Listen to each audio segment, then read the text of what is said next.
До начала конкурса «Новая звезда» остались считанные дни. Дени с большим усердием репетирует. Голос молодого человека проникает в душу. Он обладает той силой и мощью, которая не присуща многим.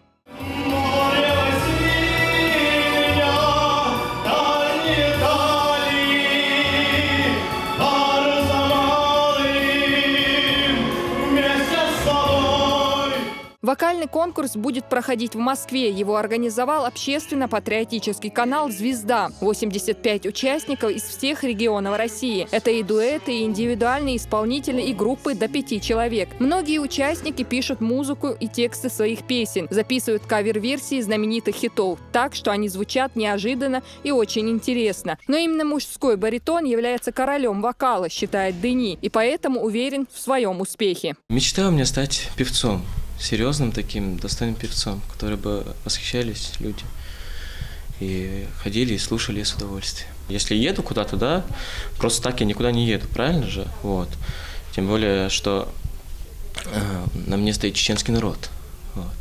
Для меня поехать, победить и приехать. Вот так вот. Однако, как бы хорош голос не был, он требует достойной огранки и обрамления. Дени ежедневно учится и помогает ему в этом наставница. Мама Анжелика Зубайраева, директор Национальной музыкальной школы. Заслуженный деятель искусств знает, что артистизм на сцене также играет огромную роль. Глаза – это зеркало души. Зритель, который на тебя смотрит, он твой внутренний мир по твоим глазам видит. Они должны отображать, о чем ты поешь.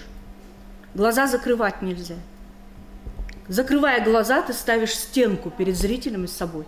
Удивительное чувство, которое испытывает артист, выступая перед зрителями, Дени знакомо. В свои 20 лет он участвовал во многих республиканских и российских конкурсах и достигал успехов. В Москве оценку его вокальным данным, харизме и умению держать себя на сцене даст профессиональное жюри в лице именитых артистов и продюсеров. И уже 9 мая станет известно имя победителя конкурса, который отправится в мировое турне вместе с академическим ансамблем песни и пляски российской армии имени Александрова. Луиза Батыжева, Стаймир Хаджиев, Дени Халхаров. Новости.